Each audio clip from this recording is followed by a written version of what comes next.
Thank you. Awesome. And we're on. Thanks for having us here, everybody. This is awesome. Last group of people that were up here, I heard something about a 300% increase over, I don't know, 18 months or something. Sounds pretty good. Yeah, not bad. We've got something that's better, 900%. So we're going to get into that. So Matt talked right off the beginning about knowing your customer, knowing who they are, where they've come from, what they're interested in, and we're going to talk a little bit about that as well. But how do you do that naturally? How do you communicate with them organically? And how do you do it effectively? So we're going to talk with Elisa Height, who's the Director of Marketing at TripIt, and we're going to talk with Gordon Evans, VP of Product at Salesforce. Salesforce, you all know. TripIt, does everybody know TripIt? Who knows TripIt? What is TripIt? Well, TripIt is a travel app that organizes travel. So for those that use it, you know that you can forward your travel plans, any confirmation to plans@tripit.com, and we'll organize everything into one master itinerary. And then TripIt Pro is the premium product where we'll alert you of gate changes, flight delays, and pretty much take the stress out of your travel. That's really our goal in making things easier when you travel. Cool. So now that we know what TripIt is, let's talk a little bit, set a little bit of context for some of the things you're going to talk about, like Gordon's going to talk about. What are your marketing goals? What do you need to do at TripIt? Yeah, so obviously we are dealing with a lot of people who travel. A lot of them travel for business. And our goals really are to be with them along that, literally that trip that they're on, but it's a journey with them. So from the minute they install the app and register for our service, we want to help educate and engage with them, onboard them to the product, and then be with them when they travel. This can be, sending them the alerts, keeping them on top of their plans, and we want to be with them at milestones, their anniversary with us, their entire journey throughout using our product. So in other words, it's a typical mobile and web app. You need to onboard people, you need to acquire users, you need to delight them with your service, you need to get them through various hoops, and eventually get them to a premium version. Yep. Very similar to a lot of things that I'm sure a lot of people are doing as well. So I mentioned the 900%. You did a promotion that was, you got a 900% better return on, better conversion on than anything you've done before. That's what kind of caught our eye actually for this session. And actually the interesting part here is it wasn't a one-time event. Right. It wasn't, once and done. It's an ongoing thing in the life of the company, in the life of a user's experience with the app. Can you talk to us a little bit about that? Sure, yeah. So I mentioned that it's really about the journey that we're on with the customer. And we have customers who have been with us for just a month and people who have been with us for years.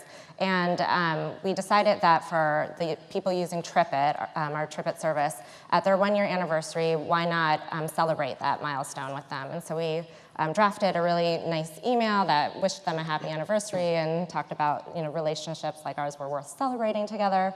And we gave them the gift of Pro. It was a 2-month free trial. And we saw a 900% increase. So for users who were with us for 12 months or older, the spike in those people, 12 months or older, who started using our premium product grew 900%. And that was something where we put it in market. We saw that spike. Our analytics team came running down the hallway like, what happened this month? So it was pretty exciting, but it's sustained, which is nice. And that's really due to automation and using this data. We know that these are people who never tried Pro, they've been with us a year, they've taken a trip, and we put this program into market and saw great results. So what's interesting for me in that is that it's something that kind of feels natural. It's something that kind of feels, it's not something you created out of thin air. It is a natural thing in terms of what the customer is experiencing with your app, with your service, and a little taste of what they could get as well. Gordon, when we talked about that before, you talked about how it's not episodic, how a lot of marketing, we look at episodes, we look at conversions, we look at a sale, we look at a click-through or something like that. But the marketing isn't episodic. In fact, it's a journey. Can you talk a little bit about that? Sure, absolutely.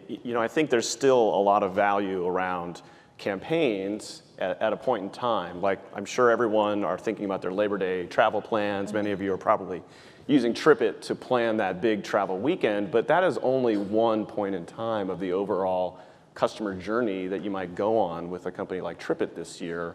And so being able to think about 4 things, about what do we know about our consumers, how much data do we have about them, where are they in relationship to us, are they using the free product, are they using Pro, are they about to have their anniversary, how we're thinking, and then 3, how we're thinking about nurturing them through those engagements over a long journey, a long life cycle, not just one campaign, and then of course optimizing the results and measuring those things over time. So really thinking about this not just as a sort of a campaign strategy anymore, but really thinking about journey management as the new way marketers should think about engaging with their consumers. Interesting. And that obviously maximizes customer lifetime value, I'm assuming. Yeah, absolutely, absolutely. Because it's funny, isn't it? Like the story that Elisa just related is a very simple concept, acknowledging somebody on their anniversary of the relationship, just like you would do in real life to your friends. But it generated amazing results, right? From a very simple concept. Clearly, I need some technology to remember anniversaries in my life. I've gotten in trouble there before. So, Elisa, we had this funny moment on the call when we were kind of prepping for this, and you're talking about some of the things that you did in testing. You do some A/B testing, you do some multivariate testing of messages, subject line, images, offers, those sorts of things. Anything, similar things that you would do in any of your campaigns or offers. And I asked, by the way, you have about 10 million users. Probably should have mentioned that off the top. So there's a lot of people there. And so I was wondering, well, how many do you need to send that to in order to, know with some sort of statistical reliability that, I've got it right? And you said, well, I'm not sure. Talk to me about that a little bit. I said I'm not sure because it really depends on what is the purpose of that email and to who you're sending it. So to Gordon's point, what is the size of the audience we're targeting? Is it people who have traveled with us 6 or more times? Is it people who've traveled with us 12 or more times in the past year? How long have they been with us? Which product are they using? Really determines the size of the sample we're going to send this email to. So there's no hard number, but thankfully to tools like the A/B testing within ExactTarget, which is what we use, we're able to always test, whether it be subject line. It really also depends what you're testing. Subject lines sometimes take smaller sample size to get a result than testing a time of day, perhaps, that you're sending it. Right, and the cool thing was that the tool you're using, it knew the right sample size. Right, it'll tell you once it's conclusive, and I think a lot of you probably are very familiar with A/B testing, but we can choose to send 10% one, subject line, and 10% another. Once we're told what's conclusive, then the 80% gets the winning one. Yeah, exactly. Cool. So Gordon, brands like TripIt, they might have 10 million customers. They might get data on them hourly from email, from web use, or mobile use, those sorts of things. Other brands have hundreds of millions of users. Talk to me about volume of data versus quality of data, and what that means for what marketers do, and how you make decisions based on that. Well, I think we're all sitting on a big pile of data, right? We have access to more and more data than ever before. And if you think about everything from simple things like email open rates all the way through to what mobile device are they on and what time of day and how should that impact my email segmentation and send strategy, we have tons of data available to us. I think the trick is also not to forget the consumer experience of engaging in those communications with the brand. I was talking to a really large retail client of ours down in South America the other day, and he said, we have all this data where we know what people are doing and what they're expecting. We were kind of drowning in it all. And so I think it's important to use as much data as possible, but then think about the customer experience. Like the retailer related the story of when people get married, they come into our store and they need certain products, they're thinking about certain things. How do we think about that from the consumer experience and craft a journey that puts those goods and services in front of them, and then back out what is the data to support that customer experience? Interesting. Do you ever have too much data, Lisa? I don't ever think there's too much, but I think you have to be very smart in how you use it. So I always like to, say, like, you don't want to be creepy. You want to use the data to really, as Gordon said, put yourself in the shoes of the customer. Is this something they're going to want to hear from you?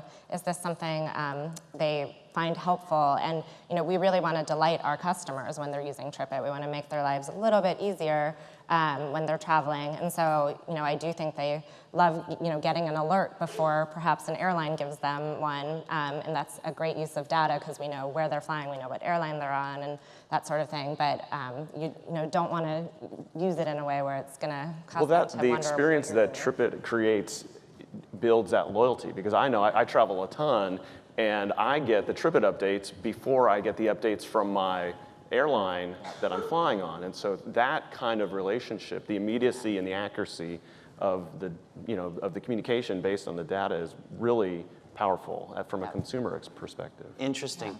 So when you have a ton of data, I was reading something by Noah Kagan the other day, and he was saying that one was building one of his recent companies. They focused on exactly one KPI. Because there were a million they could have chose from. They said this one will determine our success or failure. I think that was relevant to actually how he learned it from Mark Zuckerberg, actually. Does that seem too extreme to you? Does that seem, how many key KPIs do you have? Well, again, it really depends on what we're sending and what our message is and what we're doing. So if we're looking for engagement, we're going to look for metrics for an email, for instance, for open and engagement with that email. If we are looking for conversions to pro, that's going to be our key KPI. So it really depends, again, on what is the purpose of what we're doing. But I think we always try and lead with one so we can focus our efforts. And then there's obviously supporting KPIs that guide us. Excellent, cool.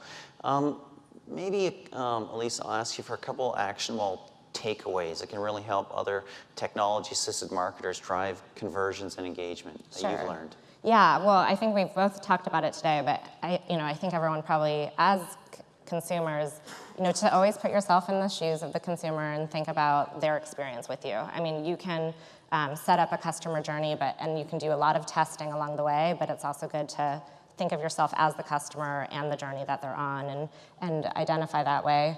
I kind of already said the don't be creepy advice. I like to always think about that because we want to help people with how we use the data. And then also I always have something called the so what test that I like to think about when I'm sending an email or putting out push notifications. But if a consumer gets this, are they going to say, so what? Why is this relevant to me? Or are they going to be excited to receive this? And really, I think one of the guiding principles for engagement marketing is that it has to pass that test. The consumer has to not wonder why they're getting this, but understand why they got it and be excited to receive those messages. Cool.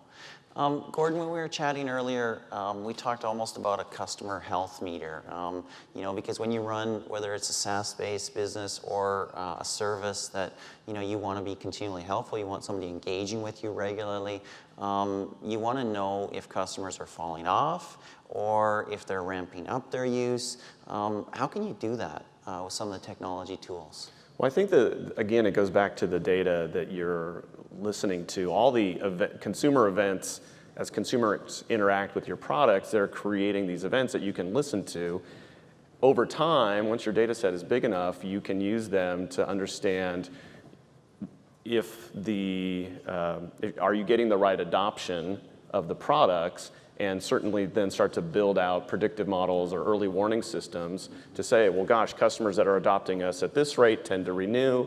Customers that are adopting at this rate tend to not renew. So let's address this part of the problem and drive adoption sooner, because we can literally see how people are interacting with our apps, with our products, and then start to address that over time.